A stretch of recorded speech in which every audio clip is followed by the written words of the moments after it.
ನಮ್ಮ ಪರಂಪರೆಯಲ್ಲಿ ಗಣೇಶನು ಎಲ್ಲೋ ಇರುವ ದೇವನಾಗದೆ ವರ್ಷವೂ ಮನೆ ಮನೆಗೆ ಬರ್ತಿರುವ ಆತ್ಮೀಯ ಅತಿಥಿಯಾಗಿದ್ದಾನೆ.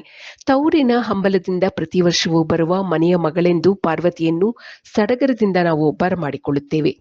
ತಾಯಿಯನ್ನು ಮರಳಿ ಕರೆದೊಯ್ಯಲು ಅವಳೊಂದಿಗೋ ಅಥವಾ ಅವಳ ಹಿಂದೆಯೋ ಬರುವ ಅವಳ ಮುದ್ದು ಕುವರ ಗಜಮುಖ. ನಮ್ಮ ಈ ಗಣಪ ಎಲ್ಲಾ ಧರ್ಮದವರಿಗೂ ಆರಾಧ್ಯ ದೈವ. ಇವನ ಪ್ರಾರ್ಥನೆ ಇಲ್ಲದೆ ಸಂಗೀತ ಕಚೇರಿ ಪ್ರಾರಂಭವಾಗುವುದಿಲ್ಲ.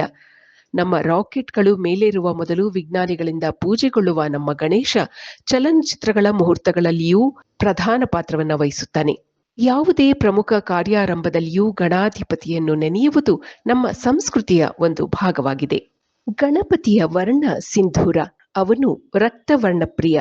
ಆ ಕಾರಣದಿಂದ ಅವನಿಗೆ ಕೆಂಪು ವಸ್ತ್ರ, ಕೆಂಪು ಹೂಗಳು, ರಕ್ತ ಚಂದನದ ಸಮರ್ಪಣೆಯಾಗುತ್ತದೆ.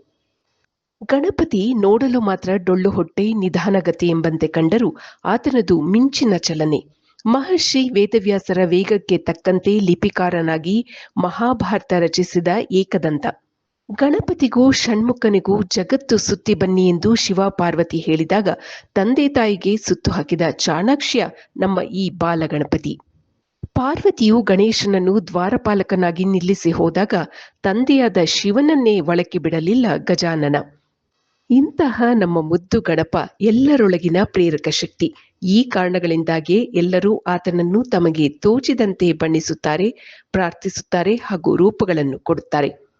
ಮುದ್ದು ಗಣಪ, ಬಾಲಗಣಪ, ಏಕದಂತ, ಲಂಬೋದರ, ಮೂಷಿಕ ವಾಹನ, ಪಾಶಾಂಕುಶ ಹಸ್ತ ನಿಮಗೆಲ್ಲ ಒಳಿತನ್ನು ಮಾಡಲಿ, ನಿಮ್ಮ ಕೋರಿಕೆಗಳನ್ನು ಈಡೇರಿಸಲಿ ಎಂದು ಜೀನಿ ನ್ಯೂಸ್ ವರಸಿದ್ಧಿ ವಿನಾಯಕನನ್ನು ಪ್ರಾರ್ಥಿಸುತ್ತದೆ.